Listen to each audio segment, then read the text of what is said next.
Okay, good day classmates. Ito na, champion ng Batangas. Palagi, hindi yung minsan na. Palagi. Minsan natatalo pero one win, one loss. Pag bumawi naman, champion. Alam mo yun? Kasi uso yung 2 hits, 3 hits dito.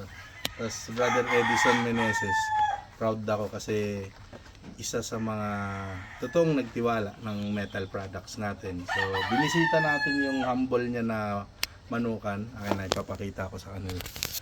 Isipin mo naman, oh. Talaga, may pagmamalaki ko, backyard breeder. Sa ganito kalit na space, ilan yung napagkasya mo, brother?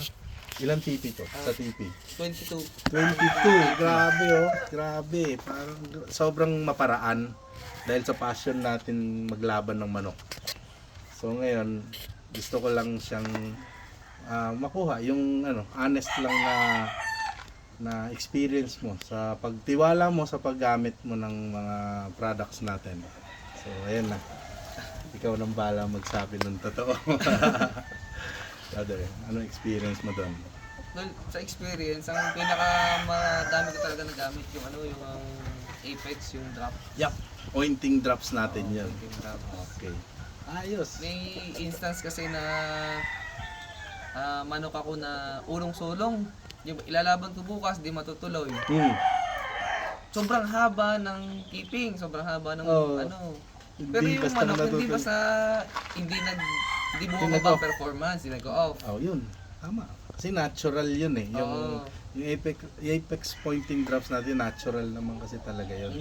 So, ibig sabihin nun, pag lagi mo siyang ina-apply, napoprolong lang yung condition na binibigay natin sa manok, yung peak ng condition ng manok. So, ako, dahil operator ako ng sabungan noon, syempre, kailangan ko yung dibunot ng manok. Pero hindi nila alam, kahit bunutin ko araw-araw manok ko, nakahanda naman kasi dahil sa ganon. Kaya, Noon, hindi ko pa binibenta yan, kaya secret ko lang yan. Kasi from Japan yung mga performance enhancer na natural na products natin. So, yung Apex, yun po yung purpose nun.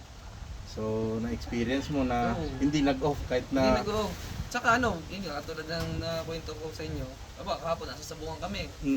Yung asawa ko nagpo-point ng manok, papatuka ng manok. Grabe, nakakatuwa, no? Tulungan.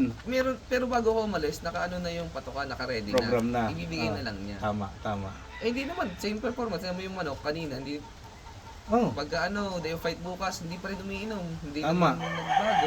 Nag-self-control na sila ng moisture nila. Nagagawa din naman ng ibang handler yan na pag hindi na basta uminom yung manok, alam na nila na yun yung moisture na kailangan nila sa labanan. Kasi warriors yan, tinitrain natin yan sa rueda para sa labanan. Ngayon yung manok, pag familiar na sila sa ganong moisture gusto nila. Alam din nila yan eh. Habang pinopoint natin sila, habang palapit na yung laban, alam nila na ito na yung moisture ko kasi maya-maya ilalaban na ako eh. Dahil tinrain natin yun sila dahil dyan eh. Sa ganyang purpose. Tapos yung padalawang product na lagi ko nagagamit, yun yung pointing capsule. Yeah. So, Sa totoo lang, sikreto nga natin yan eh. noon akong ginagamit yan 2 hours before the fight, Oh. Pero sa experience ko, parang mas maganda siya yung 3 hours. 3 to 5 hours ang ko talaga doon. Sa akin, Oo. kasarapan ng putok ng gamot. Oo. Kasi yung manok, gising na gising, alerto, pero kalmado.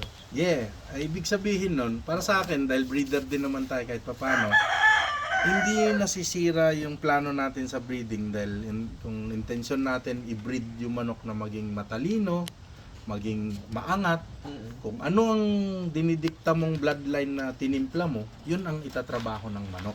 Dahil natural yung pero yung pointing capsule kasi natin, iba yun kumpara sa metal capsule. Metal capsule yung minamarket natin eh.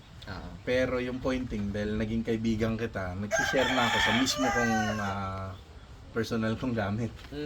Ngayon nasubukan mo naman last time yung metal capsule. Yung metal capsule ano naman. masasabi mo, brother?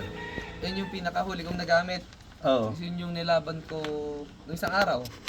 Yun. Oo. Champion ka na naman. Yun yung ginamit ko. Rock and roll. Napansin ko, mas mabilis siyang control ng tubig, yung bang lumalabas agad. Yes, isa-self talaga, nagsi-self pick talaga. Yun ang purpose ng gamot na yun eh. Kaya nga, maganda, tingin ko applicable talaga siya sa mga manok na maiksian lang yung handa. Well, Mm. dahil sa'yo, nagpapalaban din siya, nagpo-promote siya ng palaban niya sa June June 30. 30. Kaya obligado siya lumaban ng lumaban. Wow. Imagine nyo naman, halos gamit lahat tong manok na nasa TP. Lahat to panlaban. O sabihin na natin simple lang ang mga manok. Pero pag nakita nyo sa rueda, pinopost ko din naman dahil proud ako na grabe, pang big event yung kilos ng manok, brother. Kumbaga hindi nakakatakot bumangga. Ang sense lang dito, in-encourage natin lahat ng mga classmate natin na hindi porke small time ba o backyard. Manok lang yan. Yung kalaban mo, manok din lang. Hindi naman alam ng manok magkano yung taya sa kanila eh. Yeah. Diba? Minsan sinasabi nila tao na tinitingnan. Oo. Unang laban mo na witness ko mismo. Siyempre, nadihado tayo. Kagwapo-gwapo ng kalaban. Tapos kilalang kilala pa yung nilabanan nyo. Tapos nung nag-perform, nanalo yun sa atin. Sa pangalawang akyat, same dahil uniform yung mga nilaban mo, butcher eh. Puro butcher. Uniform. Nung nakita na ng mga sabongero nakita ko rin sa machine na hindi na tayo nadihado. Dahil alam nila na nagpa-perform talaga yung manok. Ayos yung kilos, uniform yung peak ng kondisyon ng manok. So alam mo yun, nakaka-proud lang dahil yun yung purpose. Kaya gusto natin, alam mo yun, ako nagko-congratulate talaga sa'yo, brother. Tunay kang magmamanok at magaling maghanda. So bago-bago mo pa lang naman na-experience yung products natin, di ba? Bago-bago pa Ilang lang. buwan pa lang. Ano na sir, mga, ilan na ba? Simula pala, mga 6 months, 8 months na yata pala. Oo naman. Pero yung sinishare ko na pag nagcha-champion ka, hindi na mabilang. Sobrang dami na ng championship na naiakyat. Lalo na ngayon kasi every other day lumalaban. Isipin mo yun. Di ba? Nakakatuwa. Yun lang, sobrang proud ako na siyempre nagbibenta ka rin naman ng manok. May mga konting breeding ka na ano. Pero, Ayaw mo na magbenta. Kasi Sabi kulang mo sa sa akin, laban eh. sabi mo noon sa akin, ayoko na magbenta sa Kasi kulang sa laban. Oh. Malay mo, baka yung tandem natin sa future, experience natin sa gitnaan naman. Kaya nga sir. Di ba minimum lang tayo, hindi naman yung tungkol sa taya eh. Tungkol naman yun sa nag-try tayo lumaban eh. Kaya nga. Di ba? Di susubukan. Kung anong resulta, di mag-a-adjust. Enjoy lang. Yun naman, stress reliever yung pagmamanok natin. Masaya tayo na ginagawa natin yung mga mahal sa buhay na pero yung pagmamanok, di ba? Ang laking kakulangan sa atin pag wala tayong manok sa grabe, ang ganda dito sa lugar niya. Sobrang maliwalas, malinis yung hangin. Tapos yun, kaya healthy yung mga warriors niya. Tapos grateful lang ako, brother, na nagtitiwala ka tuloy-tuloy sa products natin, metal products. Ano pang Sasabihin ko ba kung bakit ako nasubok ng metal product? bakit nga ba? May score kayo sa World Slasher. Yung partner Joel, ko. hindi Oo. na- Si hindi sila. Grupo nila Joel yung Buyugin. Si din. Oh, Yes, Matrix. si Rogelio Felix tsaka Rex Arugay. Sila Oo. nung time na yun, sila yung partner ko na nakiusap lang naman ako maisingit yung entry name na metal. Tapos RSF Game Farm. Grabe yung performance ng mga manok. Ay oo, Kaya, brother. kaya ako napachat talaga eh. Triple tayo nun eh. Umabot ng finals yung entries. So nakakatuwa. Yun, hanggang ngayon titiwala yung grupo na yun. Once in a while baka mapuntahan ko ulit. Mga taga-Tanay yun eh. Grupo din natin yun. Kasi titiwala sa products natin eh. Kaya nga. Ayun. Sarap lang naman yung purpose natin sa pagmamanok. Magkaroon ng maraming kaibigan eh, di ba? Tapos, siyempre, may magtiwala sa'yo, yun na. At siyempre, kung kukunti ang panalo ako, hihinto ako sa pagmamanok. Tuloy-tuloy na nagpapanalo, kaya mas lalong, Kaya di ba? Ako, nakikita ko yung pinasala natin kanina. Mukhang lumalaki na yung grupo yung magmamanok dito. Kampi-kampi na. Dito talagang... Di ba? Pero tingin ko, ikaw yung pinaka, sa score. Sa dami ng panalo. Parehas lang.